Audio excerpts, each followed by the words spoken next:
What's up, everybody? This is Wrestling Uncensored. Tonight on the show, we preview WWE's Wrestlemania Backlash. We review Dark Side of the Ring, the ultra violence of Nick Gage, and we pay tribute to the legendary, late great, New Jack.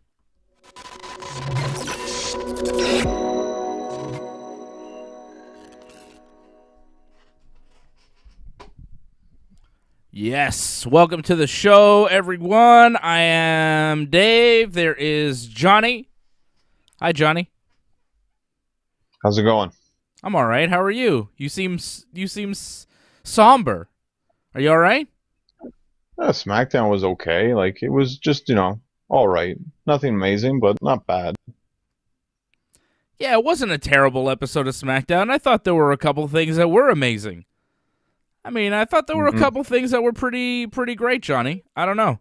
I didn't dislike this episode of SmackDown. I think, for a random episode of SmackDown, it delivered. If you look at it as an average episode of SmackDown, it was above average, I would say, right? I don't think it was it was a below average show. I think it was above average. We had a title change. Average. That's it. Big title change.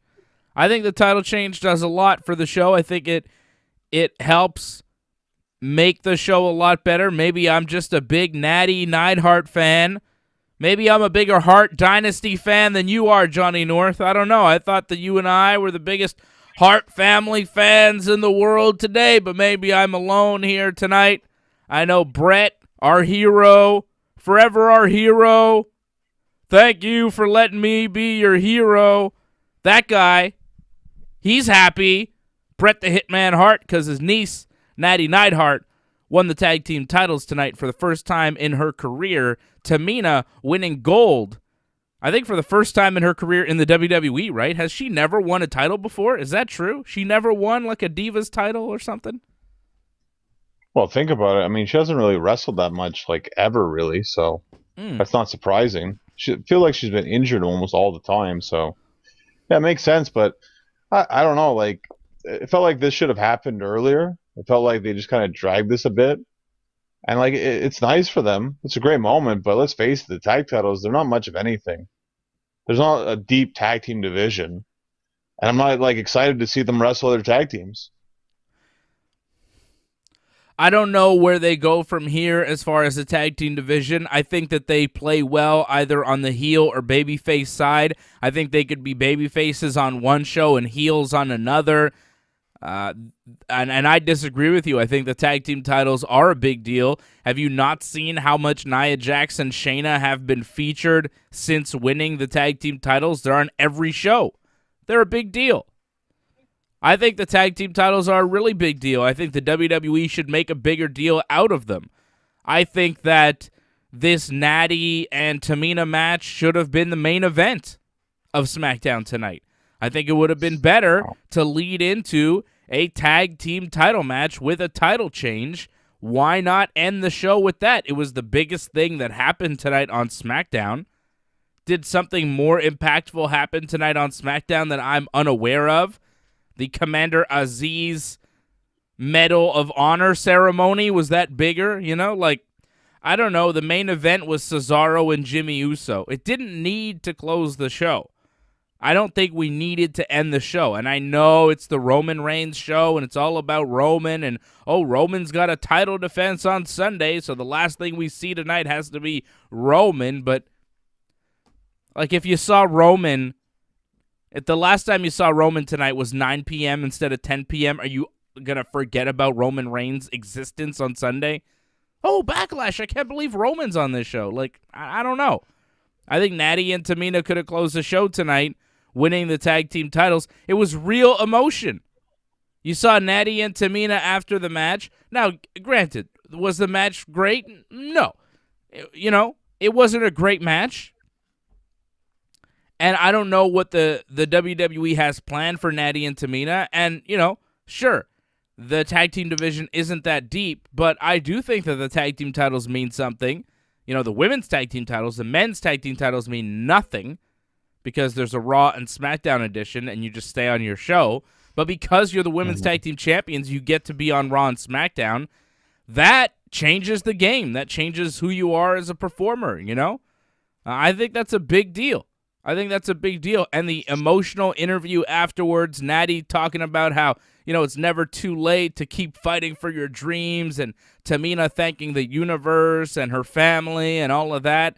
Like, it was a special moment. Pyro went off. They're celebrating. They're both crying. You know that they felt it, and I felt it watching them. These two have worked for a very long time. Tamina's been in the wrestling business for so long. She's been in the WWE for so long, and this is the first time she's ever held gold, and I'm sure it's really nice for Natty to be able to do it with her. Natty, for the first time, holding the tag team titles. Of course, her father, Jim the Anvil Neidhart, was a great tag team champion in his own right.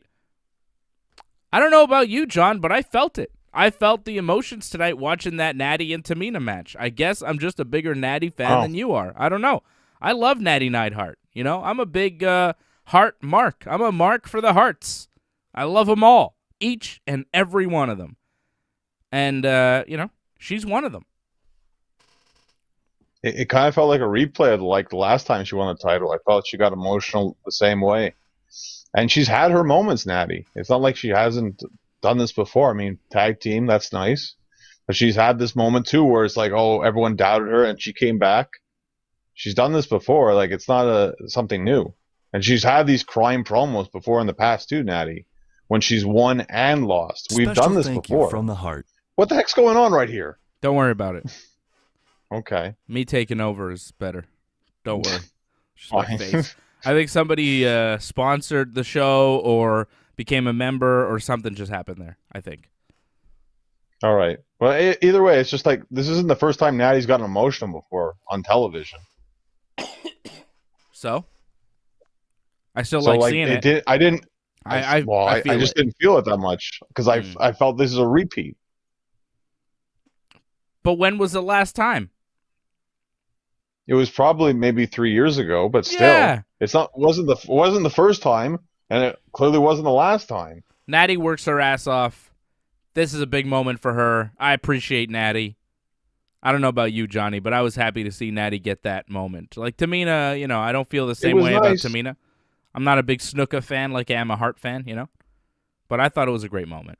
Great moment on SmackDown tonight. Made the show for me. The rest of the show was, you know, but that was like, yeah. Title change, Natty's crying. You know, a lot of times these belts don't mean anything, but for Natty and Tamina tonight, it meant something to win. It meant something. Well, if it meant something, why couldn't they have done it at WrestleMania? I don't know. Because not everything happens. I mean, whatever. Not everything happens at Mania. You know, why is the Intercontinental title Fatal 4-Way next week on SmackDown instead of this weekend at WrestleMania Backlash? Because sometimes there's not room for everything on the show. Well, I think it's actually them trying to get people to watch the TV shows. That's it. They want to give you something to watch on TV every week to be excited to watch. So I think that's the reason why. And because the pay-per-views don't really matter because, like, you know, it's just kind of a big match, but they have big matches. They don't need to put every big match on there because they sold everything to Peacock, so they got to kind of sell the TV shows as well. Yeah, and it makes sense to do something big on TV, like a title change. You got to have title changes on TV every once in a while. You didn't need to have that many at WrestleMania when they had the match, and yeah, it was the same match, Natty and Tamina versus Nia and Shayna, but maybe they weren't sold on Natty and Tamina as a tag team at WrestleMania, and now they are, you know? Maybe their minds have changed, so you never know. We have WrestleMania Backlash coming up on Sunday. No women's. Excited? I mean, for some of the matches, I guess. Rhea Ripley versus Asuka versus Charlotte Flair. That match should be good. And I'm not really sure who comes out on top. That, to me, is the match that's selling this whole pay-per-view. Rhea versus Asuka versus Charlotte. The rest of the show, yeah. Yikes. Yeah. I feel the same way as you. Right. Bianca Bellaire versus Bayley is the other women's title match. Bianca defending the SmackDown title there. Bobby Lashley defending the WWE title in a triple threat against Drew McIntyre and Braun Strowman. The Dirty Dogs, Dolph Ziggler and Robert Roode defending the SmackDown tag titles against the Mysterios, Rey and Dominic. Roman Reigns defending the Universal title against Cesaro. And Damien Priest versus The Miz in a Lumberjack match. Eesh. Ouch. It's rough times ahead on Sunday, huh? It'll be really rough.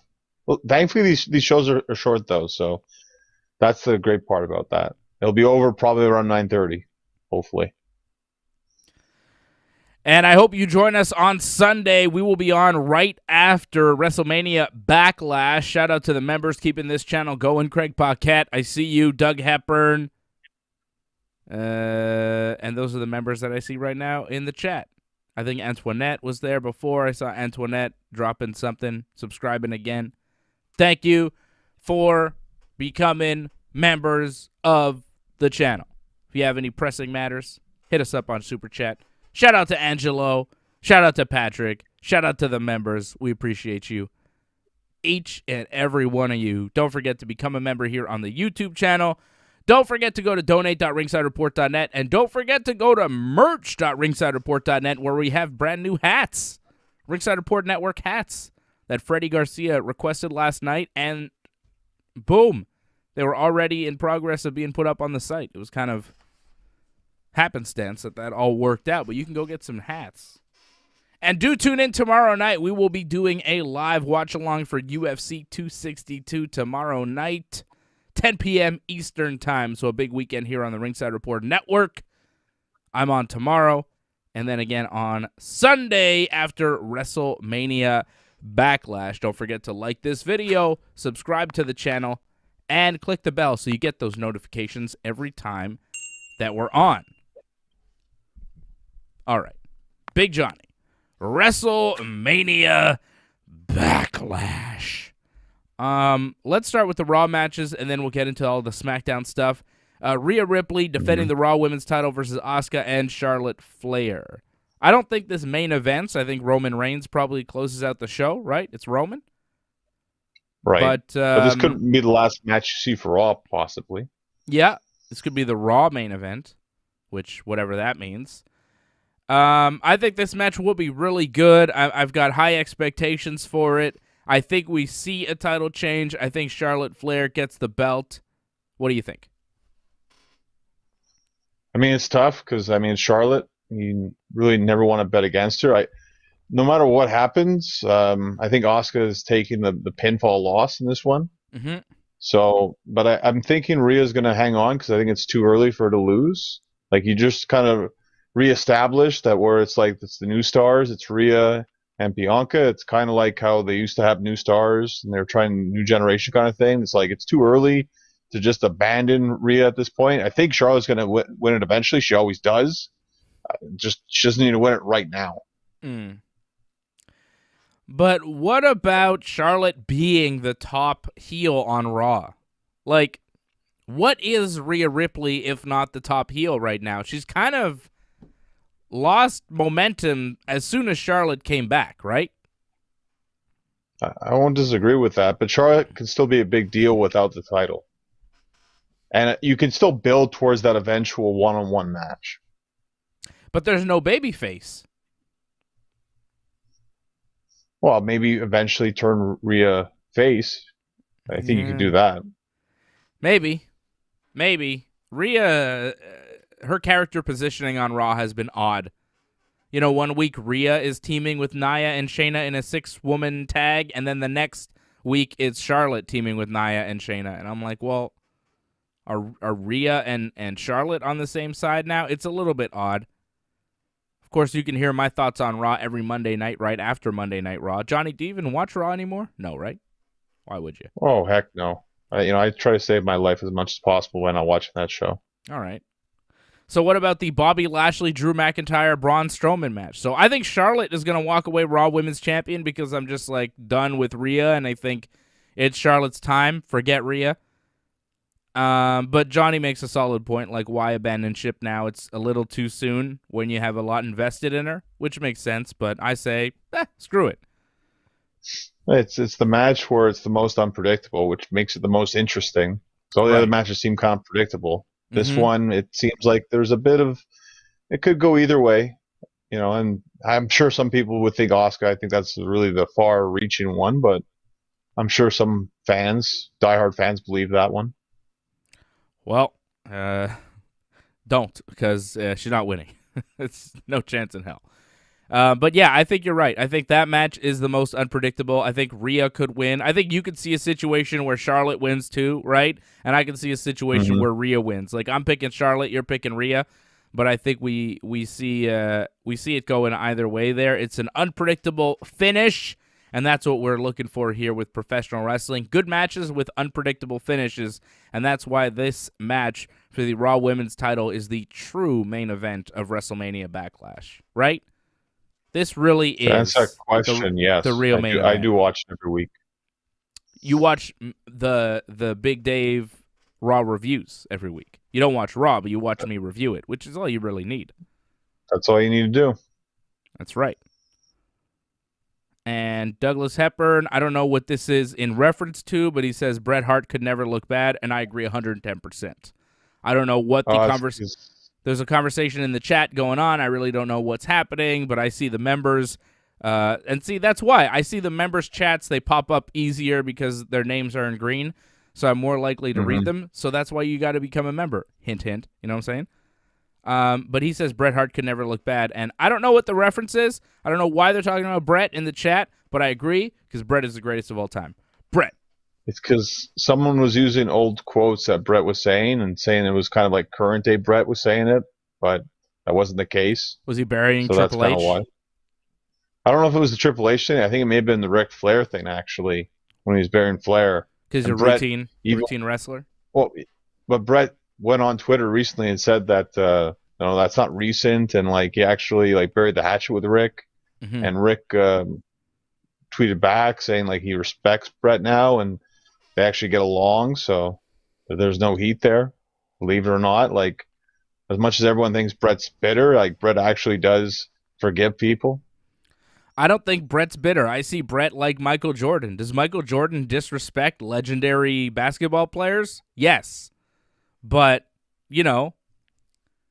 he's Michael Jordan. When you're the greatest, when you're so much better than everybody else, guys that other people think are really good, that are Hall of Famers, are kind of shitty to you because you're Bret Hart. You're Michael Jordan. You're the greatest of all time. You're so far above everybody else that some guys that people think are great, you think suck because you're Bret. Bret's not bitter. Bret's just stating facts. No one stands up to Bret. No one can hold a candle to the Hitman. You see Glenn's trying to troll you on the chat there, John? You see that? Glenn McKenzie, our man from Wednesdays. He's trying to mess with you. It's fine. Glenn's entitled to his wrong opinion. It's okay. Oof. Wow. And I see AJ on the chat, but I'm just going to ignore him. Danny Brook, AJ, I'll talk to you tomorrow night. I don't even want to know what he's talking about, eting ice cream in his underwear. I don't understand. I don't get it. He's a weird guy. I don't understand AJ language sometimes. You don't. I don't think there's anything to understand. It's just AJ and his There's a code. Weird... I haven't figured it out yet, though. Nah, just skip it. You don't need it. Yeah, there's a Shawn Michaels biography on A&E that's running opposite WWE Backlash on Sunday. And they're plugging both. I don't know how that works. What are we supposed to watch, WWE? What are we supposed to watch? I'll tell you what I'm going to do. I'm going to watch WrestleMania Backlash live. I'm going to record the Shawn Michaels thing and the hidden gems that comes after. And then I'm going to do the show here with Johnny. And then I'll probably watch the Shawn Michaels documentary the next day. That's my plan. You haven't been watching these A&E things, right? No, I don't watch WWE propaganda.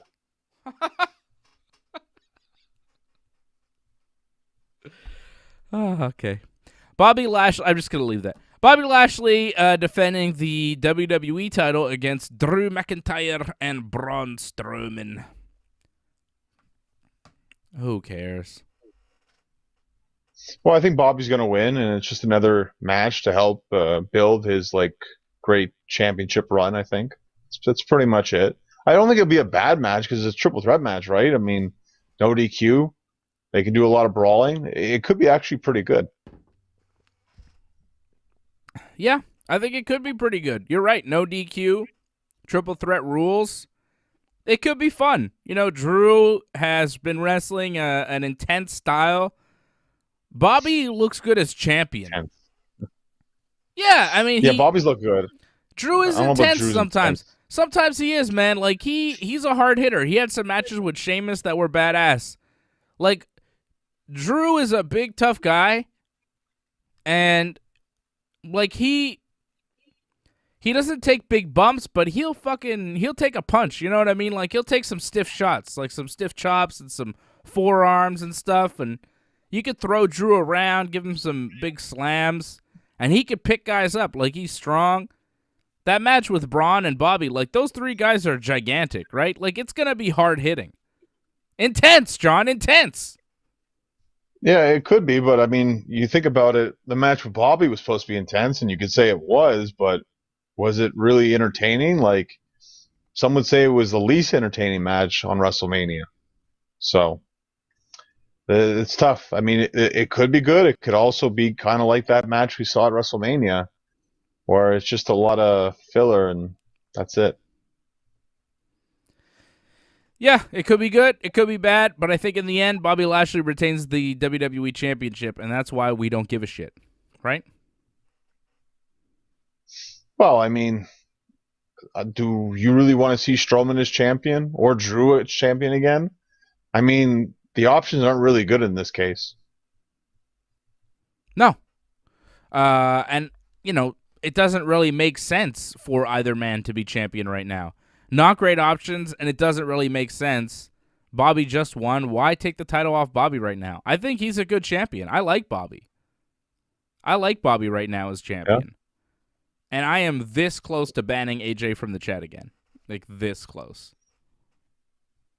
Again, I don't get what he's talking about, so. I don't know. It's just like a bunch of nonsense, but I'm telling you, AJ is this close from getting banned. So is Glenn. And Glenn wants to know how he can get his name in green. He's got to become a member of the team. You got to become a member of the YouTube channel. I encourage you all to become members of the channel.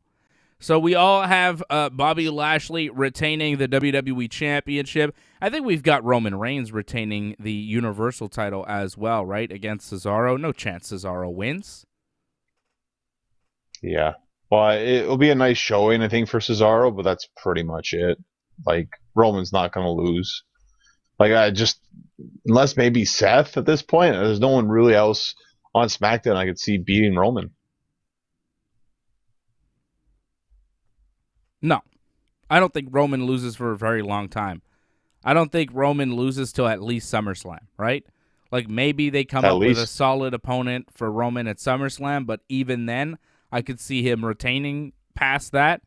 But I don't think he loses until at least a big show like SummerSlam, which apparently is going to be in front of people again, right? This one's going to be in the Thunderdome, which kind of sucks. WrestleMania was in front of people, and there are rumors out there that the WWE is going to go back in front of people starting at SummerSlam, and then they're going to start touring again in the late August, early September. They're going to go back on tour, which is pretty good. Apparently it's actually going to start in July because AEW is going to start in July. So now WWE's jumped on that back to live events in July. Apparently a SmackDown episode is going to be the first one. Really? In July? I believe July 16th, something like that. It's going to be like the first live event again, a SmackDown episode. I didn't see that. I thought it was going to be August. I thought it was going to be... That was the original plan, but then AEW announced that they're doing live events right in July. So then WWE had to jump on that. That's not official. It's going to happen. I don't know about that. I have seen other reports that that's not true. So I wouldn't bet on that, John. I don't think it's gonna be in July. They're not reactionary to AEW at all. They don't care about what AEW's doing. Wait and see. Wait and see. Glenn's trying to become a member of the team. If you become a member, maybe I won't. Maybe I won't ban you, Glenn. I can't ban the members, but AJ's gonna be banned. Like AJ just constantly spams the chat, and that's why he's gonna be banned, because he just spams. He just keeps writing stuff. What? AJ? Bah, bah, bah, bah, bah. It's enough, AJ. It's enough. Just you gotta go to the main YouTube page of the Ringside Report Network, Glenn. I'll explain this to everybody else. You gotta go to the main page, the Ringside Report Network main page of the channel, and then you click join membership. And Doesn't it say join like when you just go on the actual this video right now? Doesn't it say that?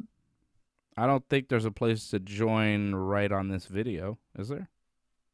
I don't see one, but I don't know. I'm the moderator. I'm logged in as Ringside Report. Or you could go to join.ringsidereport.net. There you go. You could do that as well. Sounds easier. Join.ringsidereport.net. That's pretty easy.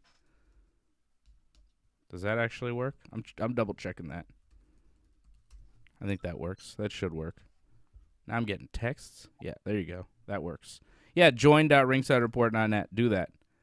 That's good. That's a good link I should be pushing, right? I didn't even know that existed.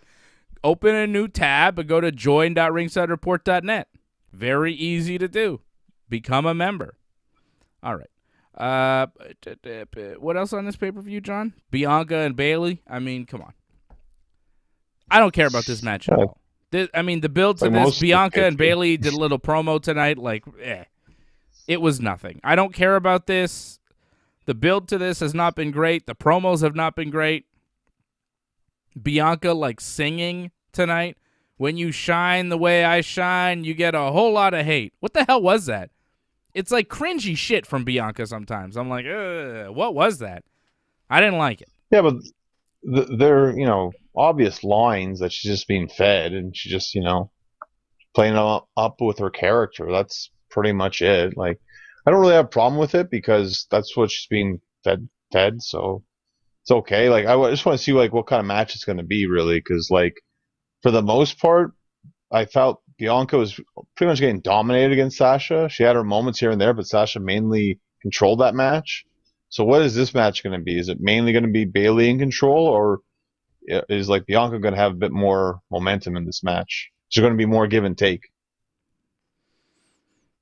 I think it'll be a little more give and take. I think that Bayley will have a lot of offense. I think she'll be mostly on offense, but Bianca will kind of have a nice solid, beginning of the match, the shine, as they call it, right? I think she'll have a solid shine, and then she'll take some heat for a while. She'll get a comeback, and she'll win. Pretty basic, right? ABC. Well, I hope it's more than just being basic, because Bayley being a long-reigning champion, it should be more than just a simple match. But this is it too. It's still early in Bianca's run. Maybe they're just going to keep it simple for now. But they shouldn't, because Bayley's kind of a top-tier challenger. It should be more than a simple match. I think it's going to be totally simple, because it's one of these matches on the pay-per-view that isn't really featured in a major way. So I think it's going to be super basic, and Bianca will win. Right? Bianca will win. Dirty Dogs. This one's interesting.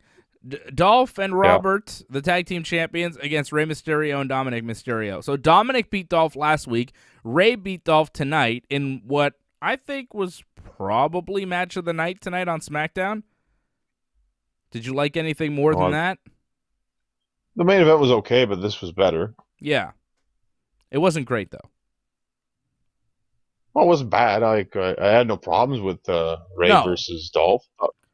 But, don't you feel like Rey versus Dolph 5 years ago might have been a lot better than this? Rey, when I see Rey, he's good, but he's not the same. It's kind of like when I see Jericho, he's good, but he's not Jericho from 10 years ago. And I just remember a certain level of Rey that isn't quite the Rey that we see now. He's still much better than most of the roster, but when I see him wrestle, it's just not the same as what it used to be, and it's just not as good. It's just not as good. You know, he's clearly lost a step, and, you know, that's fine. Well, injuries, age. Yeah. I mean, you got to take all those in consideration there. Of course. But, you know, he's still good enough to have the best match on the card on a throwaway SmackDown. But when everybody's firing, I don't know if he still has it in him to steal the show. You know what I mean? I don't think he's one of the top wrestlers in the WWE today like he used to be. And he's one of the all-time greats. So I love Rey, but, you know, it's just not the same, right? It's not the same Rey as it used to be. It's not, but I think it depends, too, on the opponent as well. It depends the type of match. Like, the match with Ziggler was all right, but it was very basic for what they could do. But that's what they needed to tell the story that they were telling tonight. So if this was a bigger kind of match, then maybe they'll do a bit more stuff. Maybe, hopefully, for the pay-per-view, they'll do a bit more, and you'll see more of Rey, because let's face it, Rey's going to have to carry that tag team title match if it's going to be at all good. Because let's face it, Dominic, that match with Ziggler was just completely one-sided, and that was the only way it could be good, was just Dominic takes a beating, roll up, and that's it. This was at least, you know, competitive. Yeah, it was a more competitive match. It was fine. But the fact that they've beat Dolph 2 weeks in a row now doesn't really make you believe they beat him again on Sunday, right? Right. Dirty Dogs probably retain the SmackDown tag team titles on Sunday. And Yeah, I don't have high expectations for the match. Super chat. Good God Almighty. Oh, we got some weird things going on tonight here. Yeah, I know. That one was scary. It was like fire and super chat, and now I still see fire. Gone. That's gone now. Doug Hepburn says Nick appreciated the Rey Jericho comparison. Yeah. I mean, they're two guys of kind of the same era. They were really great, hitting their peaks kind of around the same time. And now they're both kind of past their prime, you know? I always kind of see Rey and Jericho as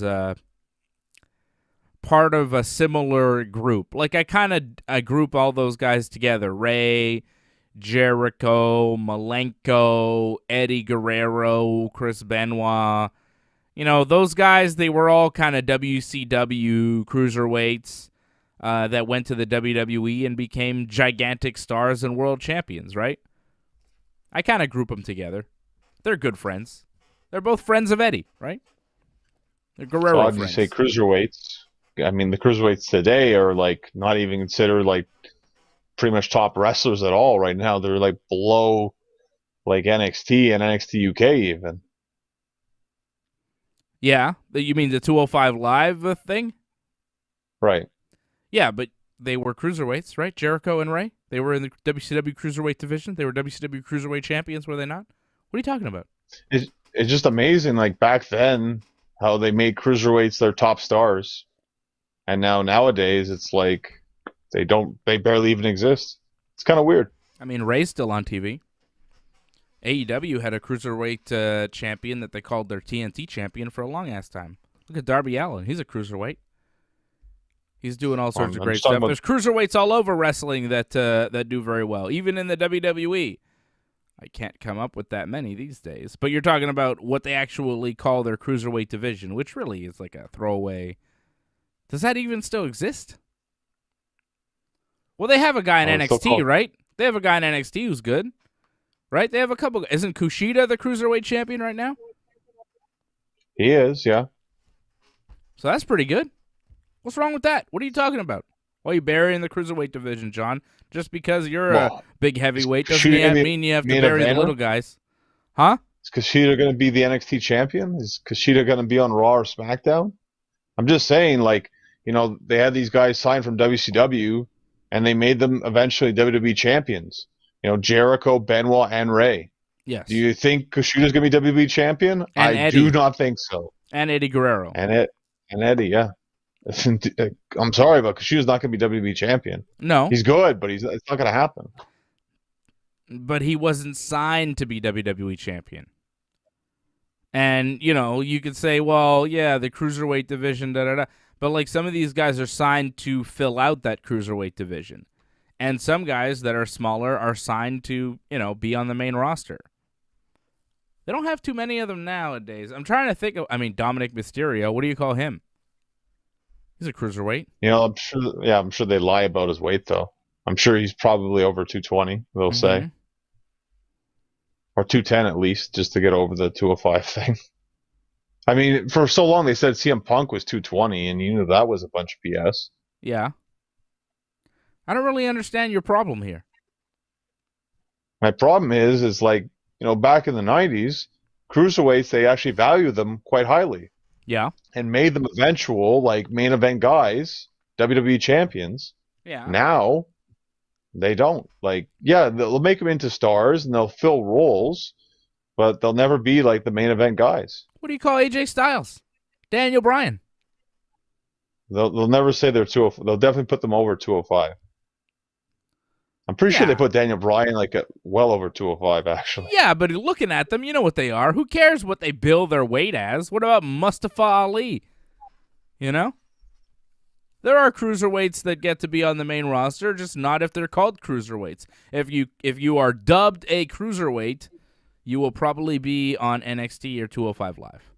And that's just the way it goes these days. But eventually you can graduate and become a main fighter, a main guy, like Angel Garza, right? Wasn't he a 205 Live guy at one point, Garza? Actually, just NXT, I think. Oh, okay.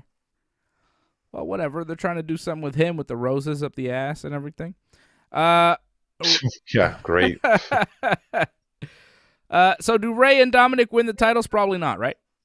Probably not. But this is one where I think you never know. Like, it's possible. Like, I know that Dolph has lost a couple weeks in a row, but I could see him just losing again because, whatever. I could see them giving it to the Mysterios, but I feel like it won't be now, but it might be down the road. I agree with you, but yeah, just the way they've been booking right now, it just feels like it's not going to happen. Mm-hmm. Sadly, I mean, it'd be nice because I don't think we're going to see any title changes on this pay-per-view. I think maybe Charlotte, but we'll see. And Damien Priest versus The Miz in a Lumberjack match. Jeez, brother. Well, it probably won't be that long, so we have that to look forward to. I hope not. Oh, it's going to be awful. Once again, we'll prove to everybody that Bad Bunny is the real star of that show, right? Without Bad Bunny, this match sucks. You put Bad Bunny and John Morrison in there, make it a tag team match at WrestleMania. Incredible match. You just do Miz versus Damien Priest one-on-one. Terrible. You need Bad Bunny. He's the best. The best thing you can hope for in this match is that there's some fun, like, lumberjack spots that they can make, like R-Truth or something. That's pretty much it. I'm not looking forward to what Priest and Miz can do because I think we know what they can do, and it's not anything spectacular. Yep. Again, let's just hope the match is short. Priest is going to win, I think, so let's just move on quickly. Yeah. Do you think the lumberjack thing winds up biting him in the ass? Like, is it going to be all heel lumberjacks to just attack him? Yeah, but I think Priest would come back from that, though. I think they're going to make him look very strong in this match. Like, he's going to have some adversity. The Miz is probably going to have, like, a plan, but he'll overcome it. Yep, probably. I couldn't care less, though. This pay-per-view does not look great. It does not look great. And Glenn is struggling to become a member. I see Glenn on the chat. He's like having all sorts of problems. He can't figure it out. This guy, he can choke you in a million different ways. He just can't figure out how to join a membership. Anyways, join.ringsidereport.net. Right? Yeah, he knows. Figure it out, Glenn. You can do it, buddy. I believe in you. Sorry, John. Go ahead. Well, just funny. Like, we have low expectations for this pay-per-view, but sometimes these pay-per-views can surprise you. Like, you're not expecting much, and then they can actually be pretty good. Yeah, I mean, I hope so. It really all depends on the talent and what they bring. I think that we could have some really good matches. I think the Rhea Ripley, Asuka, Charlotte match should be good. I think you made a good point about Bobby, Drew, and Braun. Triple threat, no rules. It could be fun, could be hard-hitting, could be intense, John. I know you don't think it'll be that intense, but I think there'll be some intensity. Bianca Bailey, could be good as well. They're both good wrestlers. I think they could have a good match. I think the Dirty Dogs against Rey and Dominic could be half decent. I think Roman and Cesaro could be a good match too. I think Damien Priest versus Miz in a Lumberjack match has absolutely no chance of being good, though. I think that'll be dog shit. Well, I think a problem with a lot of these matches is is it going to be that much different than a TV match? And lately, except for, we're not going to include WrestleMania because that's a little bit different, especially how that was all put together with the atmosphere. But it just feels like most matches, there's not much difference between TV and pay-per-view. It just feels like it's the same thing. So it's hard to get excited for these matches when there's no it's a pay-per-view match, this is going to be something special, when it's really just exactly what you'd see on TV anyways. Yeah. It's basically kind of inflated TV matches. This is why, having a crowd again, it would just improve so much, because at least the crowd adds a different energy, and it's unique to every show.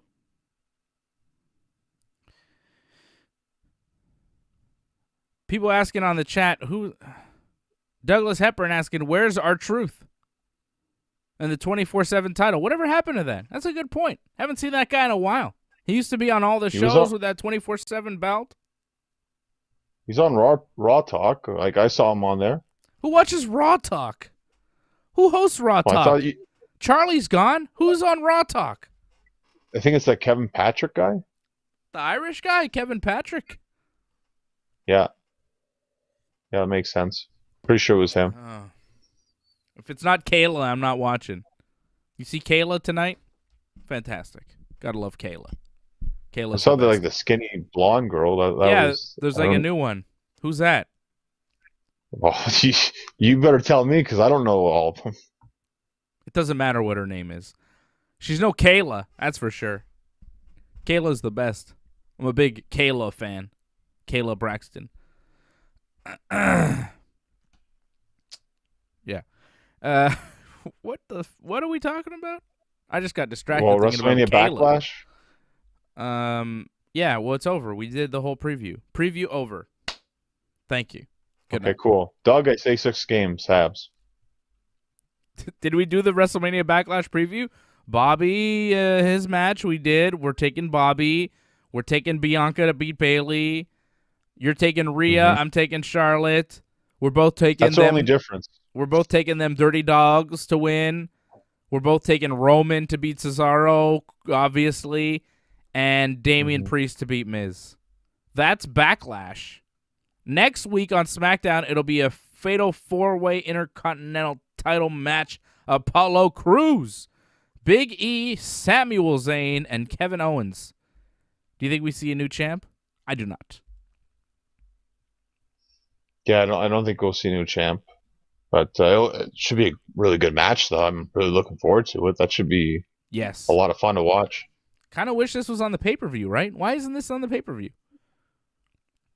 Gotta get people to actually watch the TV show, so that's it. I mean, they have a lot of matches for the pay-per-view. You don't need another match to drag out a pay-per-view, because I think they like short pay-per-views, so I'm actually okay with that, because for us, especially at this point, we need something to watch SmackDown to get excited for, so definitely, yes, give us that match.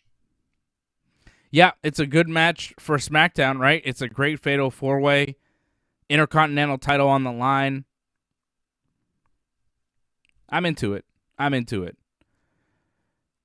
So that's SmackDown. That's WrestleMania Backlash.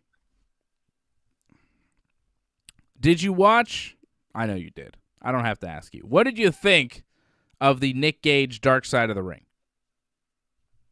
It was disturbing, sad. I wasn't a huge fan of that GCW promoter. Seemed kind of greasy to me.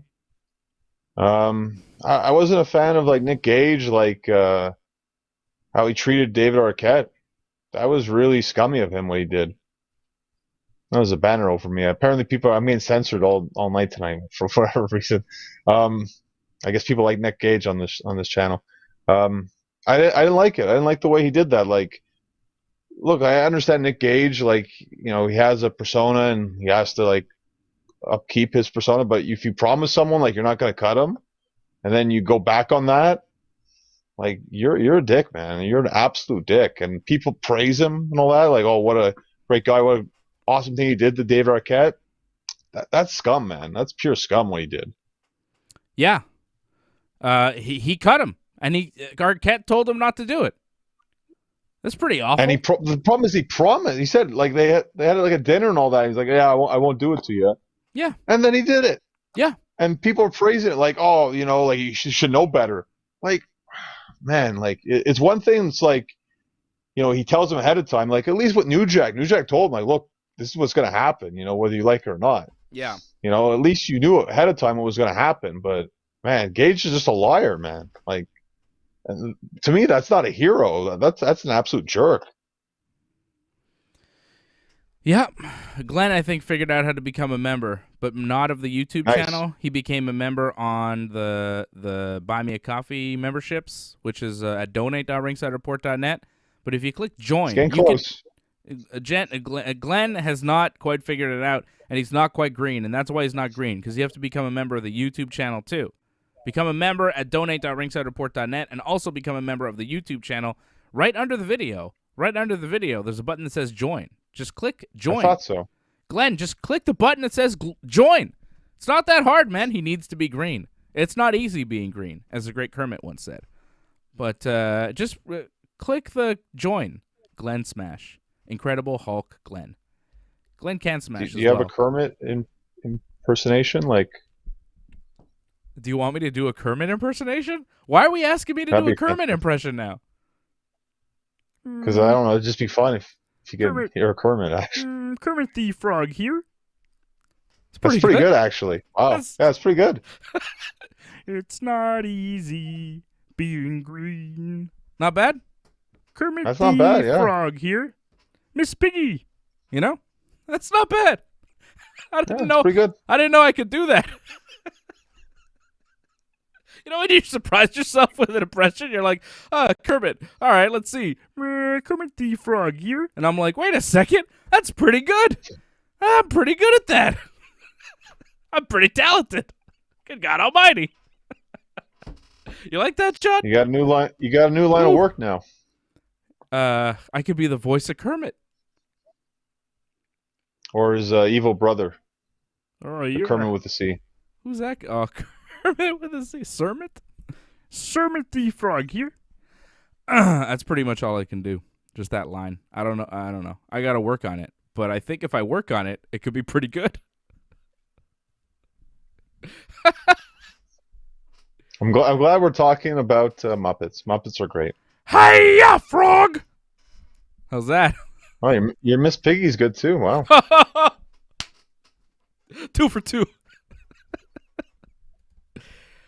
Oh, Glenn, click the join button. Click the join button. He's really struggling. He's really he's having problems. So, yeah, Nick Gage, man, I was not impressed with Nick Gage. I was a little bit disgusted with who he is and what he's done to people. You know, you take a pizza cutter and you start slicing the guy's head, and then you do it to his mouth. Like, what is that? That's not wrestling to me. And I know that, you know, wrestling's a lot of different things, and but, like, no, it's not that. That's not professional wrestling. That's just garbage, backyard bullshit, violence for no reason. You're supposed to go in there and not get hurt. It's the illusion that you're supposed to perfect. That's not what Nick Gage does. He literally gets hurt. He almost died. He did a death match with some guy. He got stabbed from a light tube because the ring was surrounded by light tubes for ropes, because that's how you do great wrestling. And this guy, he gets stabbed and he nearly bleeds out and dies. It's to get helicoptered out of a fucking field where they're doing this bullshit backyard nonsense. And look, I'm all for hardcore wrestling when it's done correctly, but what Nick Gage does, if you're a wrestler and part of your gimmick is to grab a fucking sharp implement and rub it on a fucking guy's head, you got to get a new gimmick. Like, if your shit doesn't translate to a national TV audience, you ain't shit. That's how I see it. If you can't go on Raw, then you're nothing. Like Sabu, as extreme as he was, the Sandman, as extreme as he was, a lot of these ECW guys, as crazy as they were, they had matches on Raw. Sabu worked John Cena. You know? And if you're just so backyard, you're so garbage. There you go, Doug. He likes the impressions. He says, Dave, your impressions are what got Nick and you. Huh? I don't know.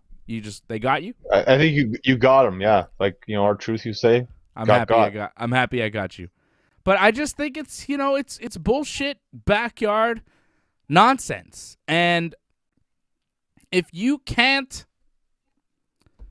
make that translate to a real audience, like you saw Jon Moxley, he's wrestled Nick Gage. You saw Eddie Kingston, he's wrestled Nick Gage, but they have some other shit that they can do that makes them valuable to AEW, and you can put them on TV. You can't put Nick Gage on TV. What would he do?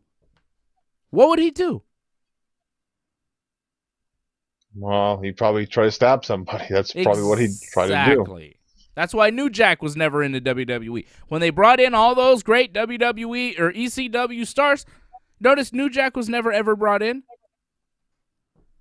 Because what's he going to do? There was apparently talks, though. Yeah, but come on now. Rest in peace, New Jack.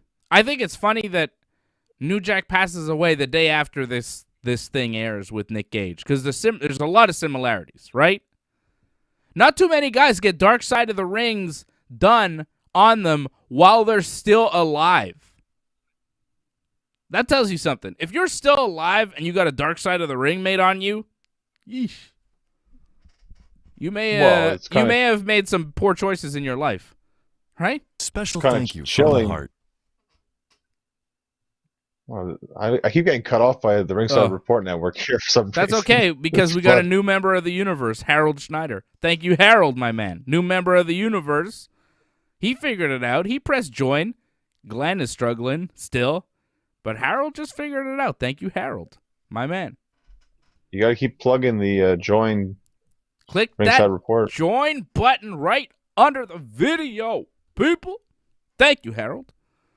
And if you do it, you get a big, fireball when you do it. And Johnny North is, totally thrown off. So, more reason to do it. Click that join button like Harold did. Maybe Harold could explain to Glenn how to do it. And then you have a big fireball on the screen. Scare Johnny, which is good. I like scaring Johnny. It's tough to scare. Well, it just threw me off, more or less. I was talking about Nick Gage, something about Nick Gage.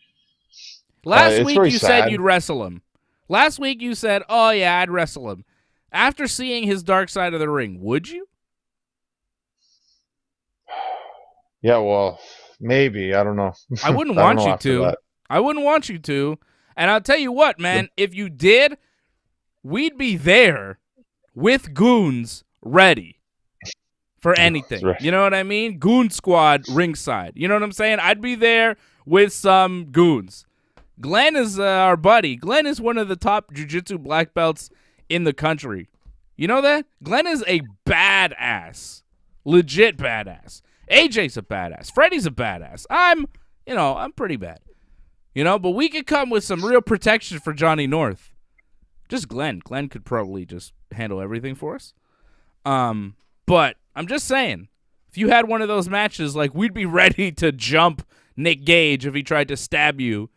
And we'd beat him to a bloody pulp, I think. I think we'd hurt Nick Gage. I would not want you stepping into the ring with that guy. He's a madman. He's crazy. And he's never, ever, ever been to a dentist. You see that guy's teeth? Good God. Oh, No wonder. I mean, he looked like a heroin addict. Well, they did mention heroin, if I'm not mistaken. So, I know. well, yeah, he was. So I know. He looked like it, and he was. Yes. Yeah, that's what I'm saying. He had a lot of dark side of the ring in him, no question about it.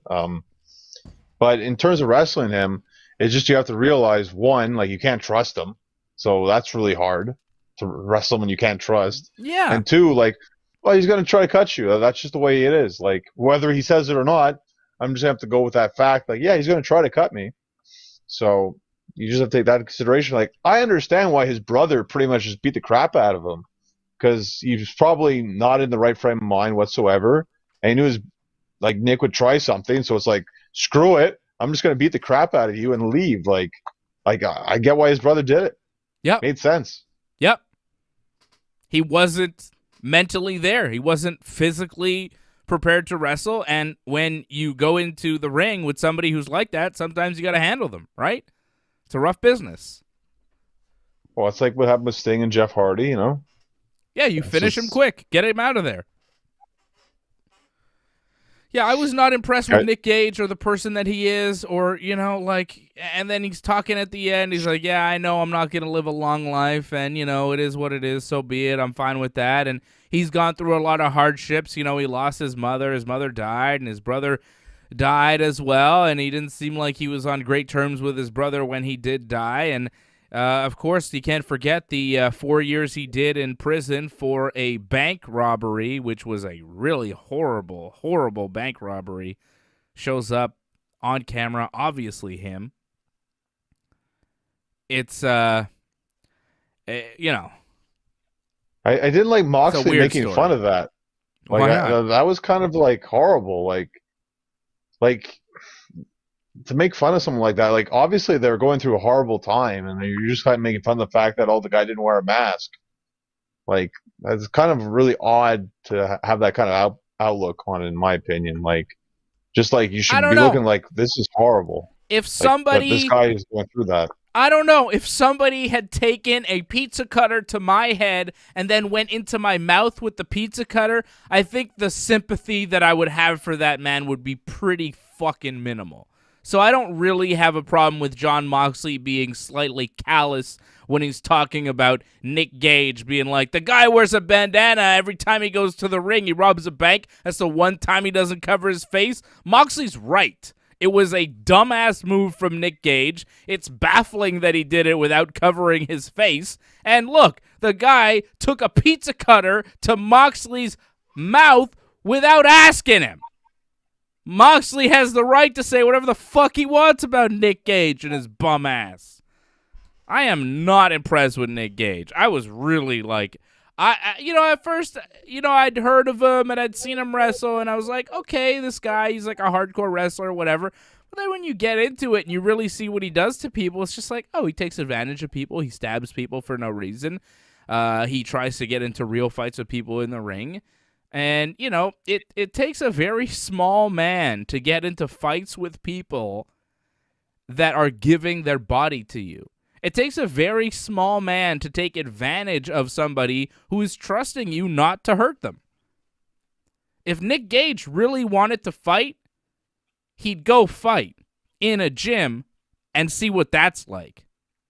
And I don't think he really has those abilities. He really doesn't look like the type. He looks like a bummy backyard wrestler who's got some charisma that has allowed him to somehow become a star. And this Brett Lauderdale promoter guy, who's the promoter of GCW Wrestling, he is just co-opting this whole gimmick. I mean, this guy, he tells the story of Nick Gage and his girlfriend breaking into his house and just finding them, asleep on his couch and telling him to leave and having all these problems with Nick Gage. Meanwhile, you could tell this promoter, he's just, the wheels are turning. He's like, well, he's over, so I'm going to keep pushing him, and I'm going to have him as one of the stars of my GCW, which is a fucking backyard wrestling indie bummy organization. And once in a while, they put on some cool shit, but, they also do some pretty low-rent greasy-ass professional wrestling, and Nick Gage is the type of guy that they promote, and I don't have time for that shit. I'm not a fan of that style of wrestling. You know, I would like my match for Nick Gage, my dream match for him would be Nick Gage versus Brock Lesnar. That's what I want to see. Try to pull that shit on Brock and see what he does to you. Step into the ring with a real live human bear and see if he doesn't maul you to bits. I want to see Nick Gage against somebody like real that could fucking destroy him. I'm just not impressed with that shit. Like, you can't cut a guy when you tell him you're not going to cut him. You can't stab a guy. You know, if you say, okay, I'm going to take the pizza cutter, I'm going to get your head. Fine. But you can't put it across his mouth afterwards. That's fucked. You can't do that shit. And he's just like, yeah, MDK. I'm like, come on, man. What is this? What is this? I'm not a fan of Nick Gage, as you can tell. I understand. I understand that. I have a lot of respect, though, for guys that and girls that do the death matches, though. Like, that's really barbaric stuff, and that's really tough. It's not easy to do something like that. But again, like, when you give someone your body like that and they take advantage of you, that's horrible. That shouldn't really not be respected. And for whatever reason, people are okay with Nick Gage doing it. I don't understand that whatsoever, but okay. Yeah. I don't know. And he still has, like, a lot of fans, right? Like, people see this dark side of the ring, and they buy into it, and they're still, you know, fans of his. I don't get it. People loved what he did to David Arquette, but to me, I'm just like, that's disgusting what he did. Yeah. Why would you do that? I don't see an art to that. I don't see an art to stabbing a man in the neck. There's no art. No. Well, the fact, again, too, like, you broke your trust and all that, and, like, he stabbed him, like, 3 times before, like, Arquette's like, oh, enough of this stuff, you know? Yeah. And, like, that's stabbing the neck, that's on Gage, and that's on the promoter, too, because the promoter pretty much set all that up. The promoter knew what he was doing, like you said. Yep. You know what you're doing? Blood on a lot of people's hands. Yep, you're setting people up for this Nick Gage bullshit. And that's what it is. It is just bullshit. And honestly, I'm a little disappointed that they did a dark side of the ring on him because it just shines a light on him and his poor behavior and his poor wrestling, and it just makes him a bigger star. I don't think this guy should be promoted. I mean, the story is so amazing, though. Like, I understand why they would do that. And, like, for deathmatch wrestling, I mean, whether you like it or not, it is a big part of indie wrestling. Yeah. So I get why you'd focus that. If anything, like, I feel like this should put more focus on, like, deathmatch wrestling. There needs to be more rules for that. Like, I think it's kind of crazy that they have tournaments like that where wrestlers have to go through several death matches, like, in one day. Like, I feel like there should be some sort of regulations against that, to be honest. Yeah. Because that seems way too much for like, just one death match is way too much almost. Yeah. And you're seeing this tournament of death, right? Guys are coming up, showing up to their next match, and they're just, like, full of crusted on blood already. Because they just had a death match, right? And they're just going through death match after death match. I wouldn't do it. I wouldn't go see the show. I wouldn't have anything. The toll it took. I wouldn't have anything to do with this. I'm staying as far away from that as possible. Yeah. Like, it took on Nick Gage, like, and you see a bunch of other guys that were in, like, CZW that have passed away very early as well because, you know, just that pain is a lot and they get addicted to drugs. Like, I feel like something should be done. You're not supposed to do that shit. Well, these people are grown men. Matches. They're grown men. Fucking, you know, figure it out. But, you know, here's the thing. This is the only way that these guys can be stars in any type of way. And they're willing to do it. Because their lives are so shitty, they have a death wish. And that's really what it is. A lot of these guys, they have terrible lives. Their upbringings are awful. And, you know, they really have nothing to live for. And they want to feel physical pain to take away the emotional pain. That's what a lot of these guys are doing. You know, a lot of these guys just have rough lives and shit. I'll just do this, and I guess, and then some of them get over and they become stars, and it's the only way they have any fucking chance of being in the wrestling business. Because Nick Gage and any other wrestling company doesn't work. Like, Nick Gage he's not a professional wrestler. He's a deathmatch wrestler, and it's different. I think it's different. If you're only a deathmatch wrestler, it's different. Jon Moxley can do the deathmatch, but can do other shit too. Kenny Omega can do a deathmatch. He can do other shit too. Mick Foley, Terry Funk, those guys, kings of the deathmatch. But they could do way more than just that, right? Like, I don't see a lot that Nick Gage can really do. He doesn't have a wide range. He does a death match, and that's it. Have a match. Have a wrestling match. Doesn't really do it. Right? Can't really do it. And try cutting a promo without saying fuck and murder and death and kill. You know what I mean? Like, he can't. So it works for a very small audience. And fine, those people want to see the blood and gore and all that bullshit. And fine, if that's what you want, that's fine. I don't like that stuff. I don't like that type of wrestling. I like a more scientific approach. I like a technical wrestler. Bret Hart never had a death match, and he never needed to, and he's the greatest wrestler of all time. I don't think Daniel Bryan's ever had a death match either. Doesn't need it. Because they're real athletes. They're real professional wrestlers. They're professional. Top level.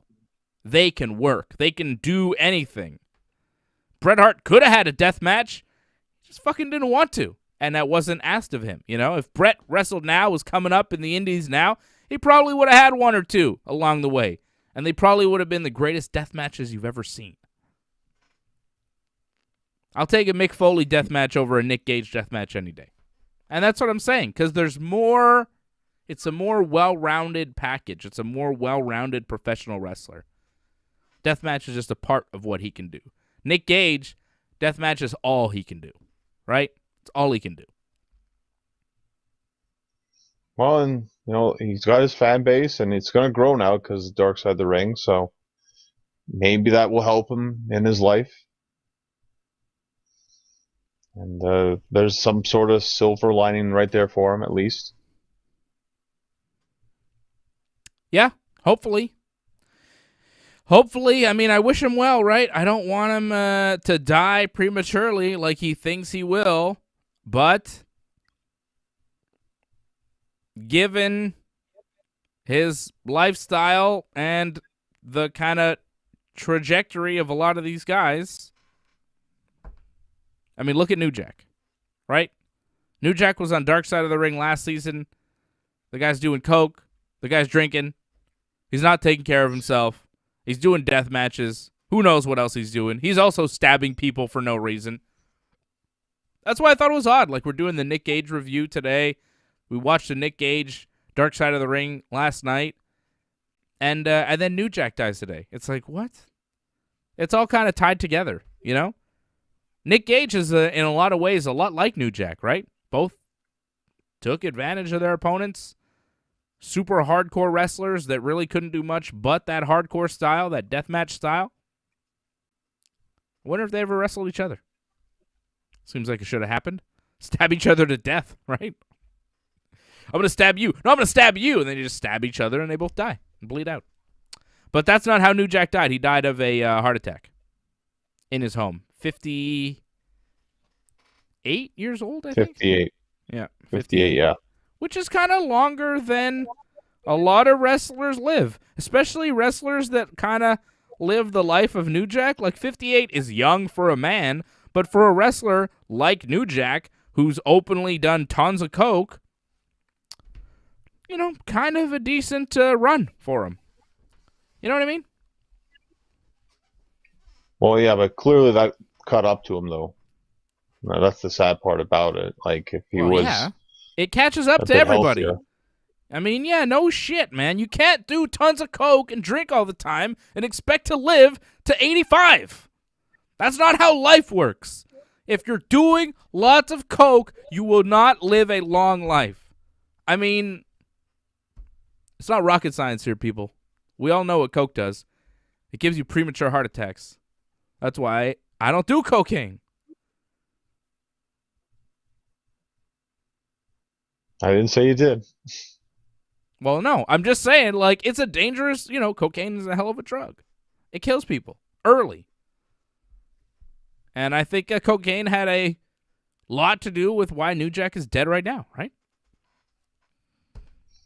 It's sad, but I feel New Jack, like he wasn't just like a deathmatch kind of wrestler. Like I thought he was more than that because of ECW. I felt like he was able to become one of those wrestlers that was like really looked at as one of the greatest in a sense of terms of violent wrestlers. Like he was just so different compared to anyone else at the time. The way he would just come in, like the music would play and they just do that beating, like it was so unique to anything that was going on in wrestling at the time. Yeah, it was cool. When New Jack was in his peak there in ECW, he would come out, the music would play the whole time, he would just beat people up, and the music would be playing, and then he'd leave. And, of course, the all those crazy dives that he did. And you could watch The Dark Side of the Ring to see kind of more of the New Jack story, but I did like the Gangstas. I did like New Jack when I saw him in ECW. I thought he was cool, And I didn't really know about the whole mass transit thing. I don't think I found out about that until years after it happened. I wasn't really aware. I was a little too young to kind of be on the dirt sheets knowing all the ins and outs of ECW back then. So. Right? Well, I mean, it's a sad situation that happened. But mass transit wasn't exactly completely innocent and all that because he lied about his age and everything too. Yeah, sure, but New Jack went and a little his experience. bit. Yeah, New Jack went a little too far though in that match. Right, but again, like you got to be like smart. Like if you're going to be in the ring with New Jack, you better realize what you're dealing with. And that kid was in way over his head, sadly.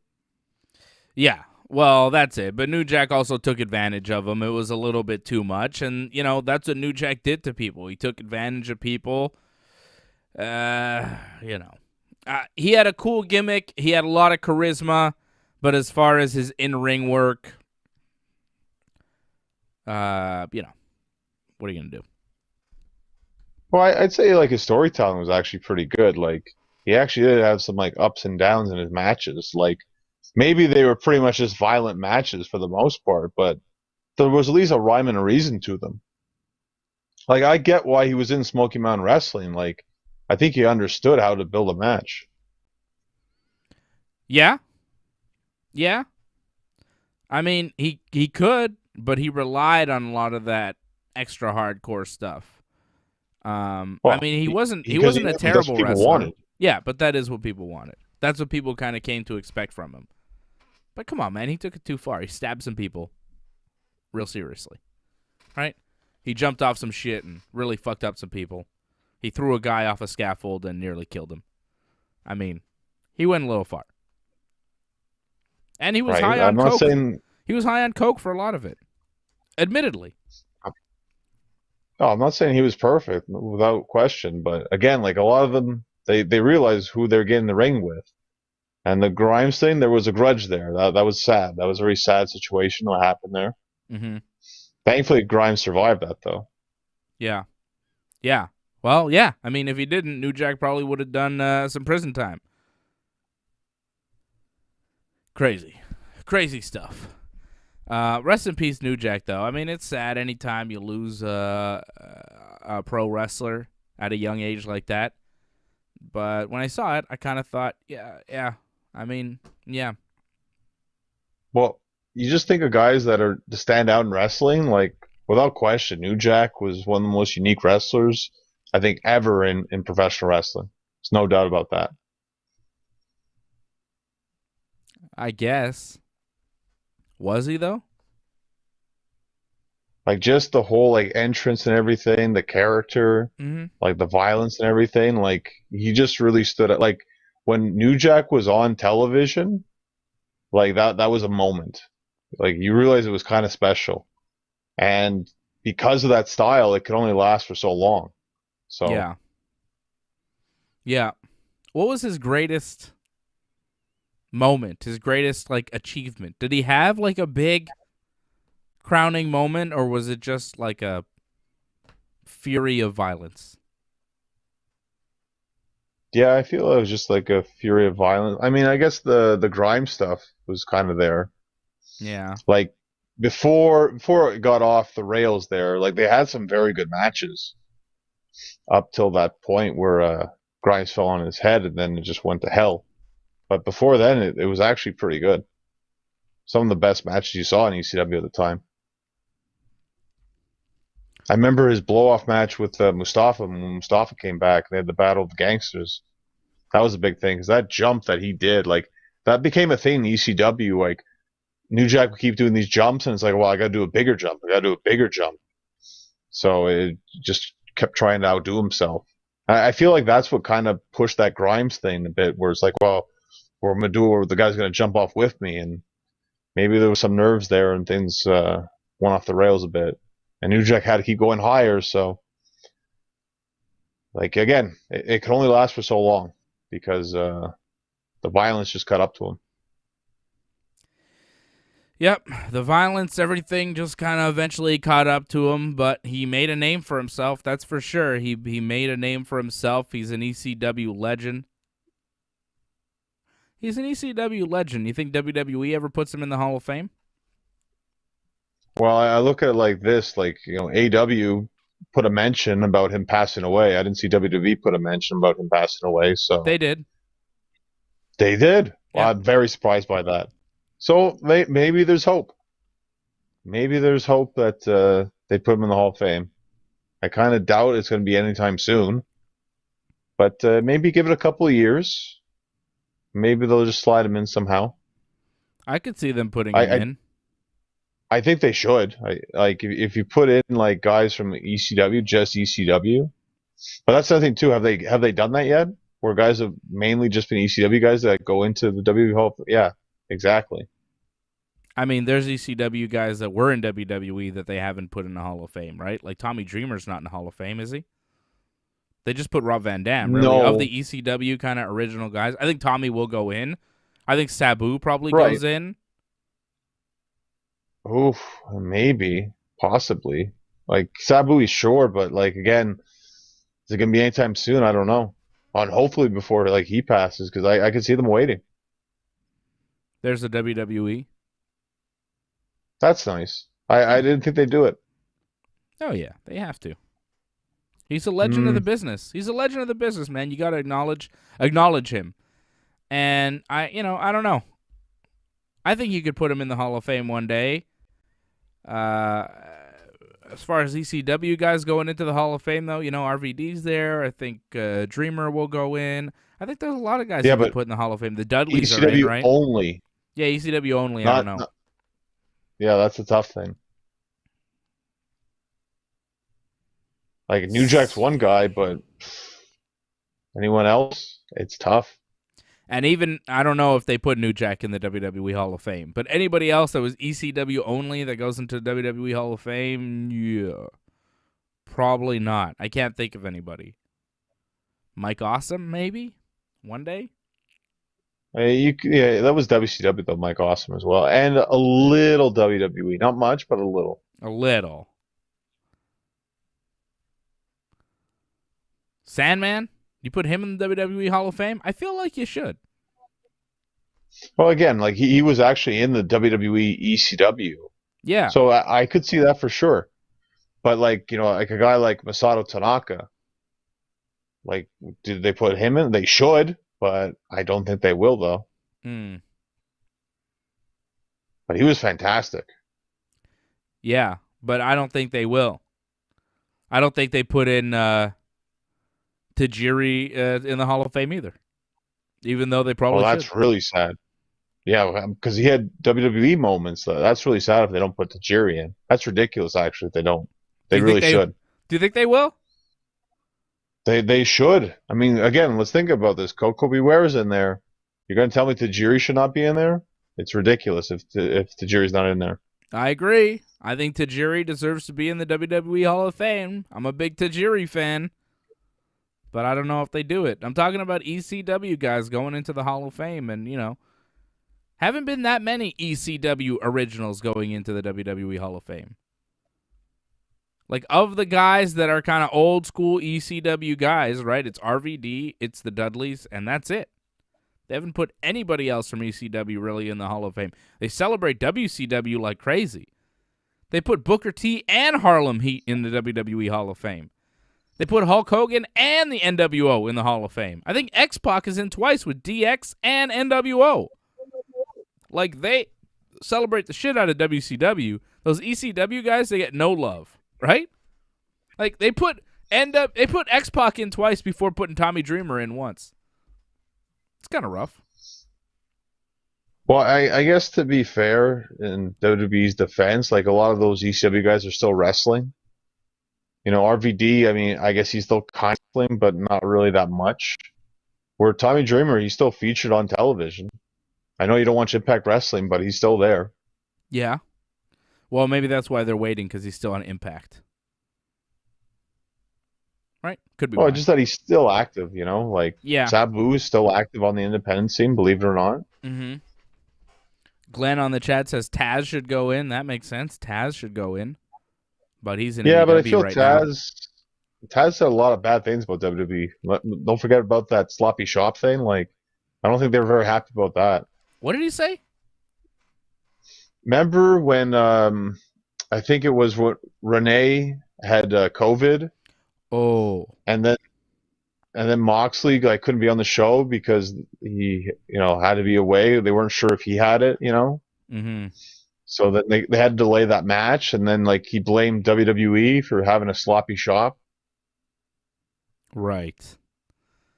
Yeah. WWE not liking that whatsoever. So yeah, but I don't think that would stop them from putting him in the Hall of Fame in like 5 to 10 years. Yeah, maybe. They do forgive eventually, except Macho Man. They forgave Macho Man. They buried him, apparently. I haven't watched the A&E thing, but apparently they really bury the crap out of him. I mean, they kind of question his treatment of Elizabeth. It seemed a little, but how do you not? Put too as well. Like, that's pretty bad. Like, they didn't bury. Apparently, the fact that he was on drugs, on Nitro, they put over that. Well, his girlfriend said it. She's like, "Yeah, we were so high." I mean, they interview Gorgeous George. What's she gonna say? She's telling the truth. It's interesting. He was partying. I want to know what the Macho Man's life was like when he was with Gorgeous George and all jacked up on the juice. You could tell Macho was going through some weird shit. It's part of his life. Right, I'm just saying, they didn't hold back on him. Other guys, they kind of held back, but with Macho, it's okay. Just whatever juicy thing was put in there, put it in there. I don't know about you, but, I mean, you're saying, they held back on this guy, they didn't hold back on this guy. You haven't watched any of these things, John. You're just hearing, secondhand reports from the internet from some fucking marks. Don't listen to them. Watch the shows and judge for yourself. No, I'm listening to good friends that I actually talked to, and they've actually confirmed all those internet reports. Yeah, they're marks, too. They're good people. Yeah. Well, we'll see. I think you should watch these things yourself to make your own judgment. I didn't think the Macho Man documentary was out of line at all. I think it was interesting. It told some real stories. I don't give a shit if they bury him a little bit. I mean, you're just telling the truth of who the man was. Watch the Shawn Michaels one. I'm sure that they'll say some real things about Shawn. Patrick C. Hamilton wants to know, is Jim Ross in the Hall of Fame? Yes, he is. Yes, he is. It'd be a shock if he wasn't. JR is a great man, the greatest voice of wrestling in the history of the world. And he is in the WWE Hall of Fame. And they could have said way more about Macho Man in that. Glenn says they still held back on Macho a little bit. I agree. I think they could have gone far deeper. it's not even a 2-hour show, isn't it? Like, I mean, there's only so much they can actually show, right? So, It's a 2-hour show. Well, with commercials. It's like, right, an hour or something. Yeah. Well, that's it. I mean, the Macho Man had a long career. Like, it's hard to show everything, you know? Yeah, I think the documentary was good, though. I think the documentaries have been good. The Piper one was good. The Stone Cold one was good. The Macho Man was good. The Booker T one was pretty good. I like the Booker T one. The Booker T one was rough. He's been through some things in his life. Yeah, I'm enjoying the A&E documentaries. I think they're all right. I know people are giving them a lot of heat. People don't like this, don't like that. I mean, it's a 2-hour documentary from A&E and the WWE. You're gonna get what you're gonna get. It's not gonna be like a expansive 10-hour documentary covering all the little bits, and I mean, they're gonna skip over some shit. There's gonna be some stuff you disagree about. It's not perfect. It can't be perfect. It's not gonna cover everything. But I think it's pretty good for what it is. I've been enjoying the shows. Don't forget to like this video. Don't forget to subscribe to the channel. And click the bell when you subscribe so you get the notifications every time we are on. Patrick C. Hamilton is a member of the team. Thank you, Patrick. Thank you to Harold Schneider, who became a member of the team tonight. Glenn McKenzie still struggling with figuring it out. It's pretty easy. All you got to do is click join. If you're watching this video, right below me, there's the like button. You see the like? Right under the like button, there's a button that says join. Click that. Join the team, become a member, support the Ringside Report Network, and keep us on all the time as much as we are on. It is because of supporters like Patrick, like Doug Hepburn, like Craig Paquette, like Angelo Contagonis, like Antoinette, like Harold Schneider. You know what? I'm going to give a roll call right now. I'm going to give a shout-out to some of the members right now. Shout-out to, of course, Patrick. Of course, Harold. Of course, Doug out in Kingston, Ontario. Who else did I see here? Let me give more shout-outs to more members. If you're a member, you get these shout-outs. You know what I'm saying? Who else am I shouting out? Rob Cluse. Angelo? Rob Cluse. Of course. Angelo Contagonis, of course. Craig Paquette. Leor. Derek John. Jason Pete.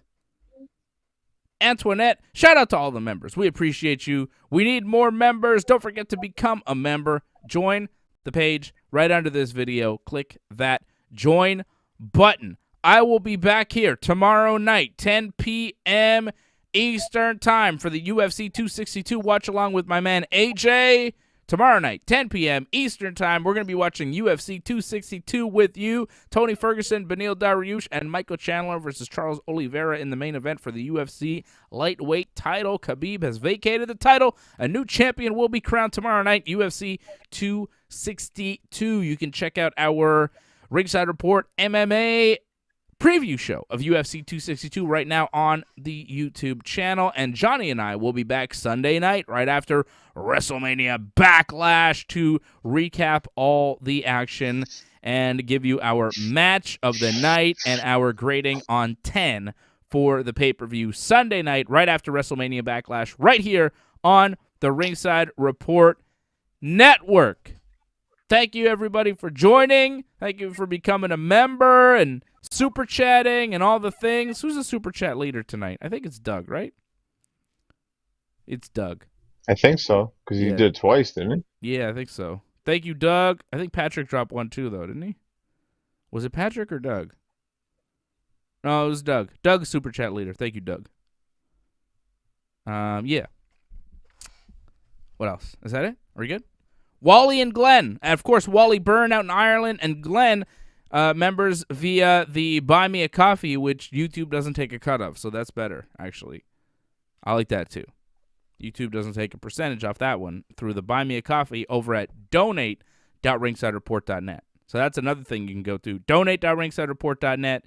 You could also go to merch.ringsidereport.net to support, and you can become a member here of the YouTube channel. I'll be back tomorrow night for UFC 262. Johnny and I back Sunday night after WrestleMania Backlash. And, of course, I'm back Monday night after Raw, because that's what we do right here on the Ringside Report Network.